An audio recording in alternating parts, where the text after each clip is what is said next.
Thank you, Chair, and thank you to the Ministers as well for waiting. It's a long day, and I appreciate, Chair, that you've allowed non-members of the committee to ask these questions, and thank you to the Ministers for waiting. Now, Minister, I've been listening to a lot of this debate, and you told us earlier that you have known for a long time about Culture's plans. And when we look at what Ms Hurley said before Christmas at this committee, she was very clear that they were talking about a 2 billion fund, 100,000 hectares and 2 investment funds. That's what her strategy was. That's what she spoke about. Now, you told us that you provide leadership and oversight. So my first question to you is, you signed a letter of expectation last June, enabling Culture to do whatever deals they wanted to do. So what due diligence was put in place to ensure that Culture's decisions were in line with government policy? Because what I would say, Minister, is this, that you have emphasised here today, for example, you've told us this is only just 1% of forestry land in Ireland. But what we're really talking about is 100,000 hectares, which in old money is 250,000 acres, 250,000 acres. And that kind of land use change has massive implications nationally and even greater implications regionally. So we're talking about something very substantial here. So my question is, when you signed that letter of expectation, what due diligence took place to ensure that Culture's actions complied with government policy? So listen, I mean, Culture's overall ambition, Deputy Harkin, is very much in line of supporting government ambition, because our actual government ambition is to deliver 450,000 hectares by 2050. Culture are looking to support that. And then in putting together the strategic vision, they outlined that in order to facilitate and to make that happen, they were looking at a number of options, planting in public land being a very significant part of that, but also then looking at potential partnerships with investment partnerships to actually enable them to do that too. So that was published. That was, I mean, widely commented on in the media and whenever they would have published their strategy back in April. Again, they would have informed the Oireachtas of that in terms of briefings as well. Then, so the letter of expectation in the middle of the summer would have been basically asking Culture to make their contribution in terms of managing the forests that are there, but also look at the potential for new forestry and explore options as to how they would do that. So that's they then stepped that out. Minister, then why almost immediately after concerns were raised did the Taoiseach call for a review and the Taoiseach say this is not the preferred option? Immediately after it became clear what Culture's policy was. So at one level, letters of expectation are signed, allowing Culture to act in certain ways. We're told that's following government policy. But yet, as soon as the first tranche, if you like, is announced, we have our Taoiseach and our Taoiseach immediately rowing back. So what went wrong? Where was the oversight? Well, and ourselves as well, because I mean, we're as we see how it may play out more, where we examined it in a lot more detail. As I say, overall, it's 1% of what, or 3.5% of what Culture's ambition would be between 2050. But listen, looking at it, and like everything you do, you assess how things are moving and travelling, and whether it's the right direction or whether you'd want to reorient it. And we're very clear that we want to explore the state being a lot more centrally involved, and also farmers being a lot more involved. So Minister, we're looking at that. We're looking at that. And as I say, you know, this was a direction of travel in general that was on. Culture would have been on from early last year. And so what you're saying is you're all pulling back. As I said, the Taoiseach and the Taoiseach, they did so publicly. You've now said that here this evening. So let's start at that position. Can you now tell us here this evening, because you told us there is an agreement in place, and we'll come to that in a moment, of 12,000 hectares.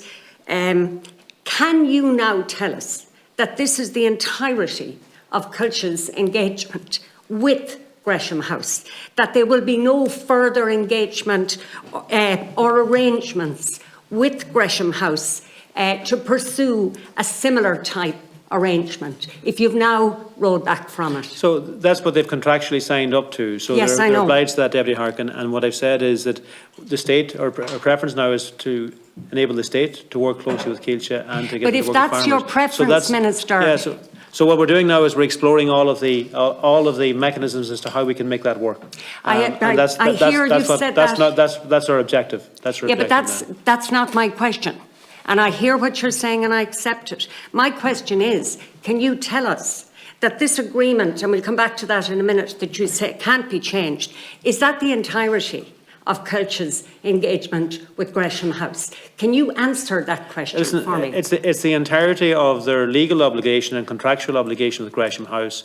And in terms of now supporting Keilse in future forestation, we want that to be working with the state and working with farmers. And and listen, we're looking at all of the aspects that are going to be necessary to ensure that that's the way we can go forward. And we'll continue to engage with yourselves around that as well. Will you be making it clear to Culture in your position as Minister and also the Minister Hackett that government policy is that there's to be no more of this, it's not going to happen again? We'll be working very closely with Keilse now in terms of how we support them to do the forestation and how we can support them from the state point of view, as we've outlined, and we've had a very long and thorough discussion with them last week, and that's the direction we'll be going.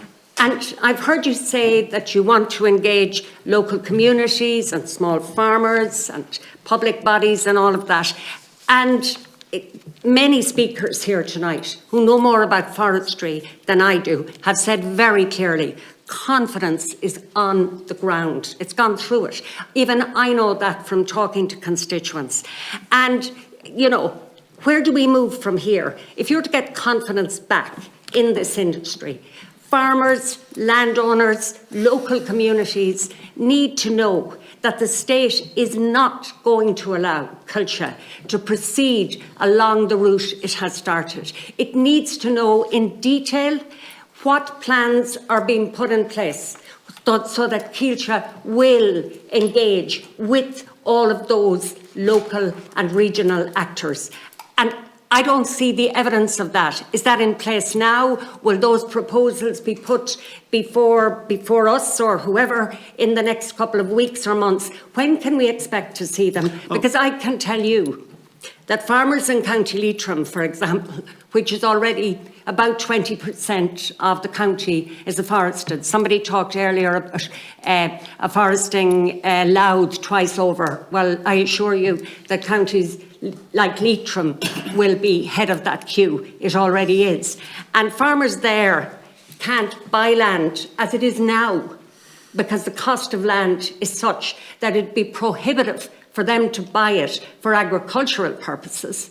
And they wouldn't even dream of buying it for afforestation or even agroforestry, which in my view is the best outcome, if they thought for 1 second that investment funds, Irish or international, with huge financial heft, backed by the expertise of Culture, were going to be in the same market just down the road from them. They wouldn't touch it, Minister.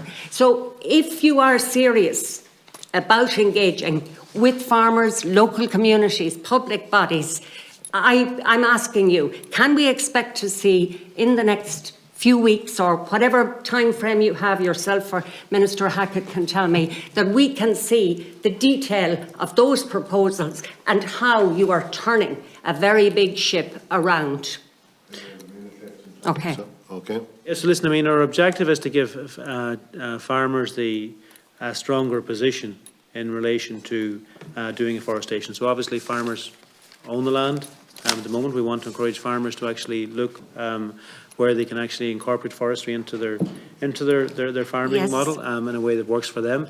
But then also the fact that we are loading the premiums in favour of farmers by giving them 1/3 extra. But that's premium. already in place, Minister. No, just this month. Yes, Previously it's it already. wasn't. So that's there. So that's a big deal. Like that's very significant that they'll now have 20 years versus 15 years for anybody who's Minister, a the young big farmer. deal is 250,000 acres and where culture was going. But just my final question, I have 30 seconds, very briefly. I presume you, like the other government TDs, abstained on the motion that we just saw there in the chamber. On what part of this motion, what part of it could you not support? Well, I outlined last night and noted the motion and I mean, outlined the fantastic, the really strong work the government is doing. There was 3 parts of the Sinn Féin motion. The first part was that the deal should be abandoned. Obviously, that's not legally possible.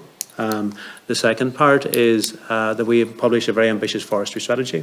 We have one that will be published very soon and will be very, very ambitious. The third part was that we have a very strong licensing programme for this year. As I outlined over the course of this meeting, we have licenses. We're getting So you licensing into support good 2 shape. and 3. It's all of number the- 1. Well, I mean, yeah. So we noted we noted it. We noted what the motion is, and dealt with the motion during the debate last night and again here today. Okay, Vince. Thank you. Okay, thank you.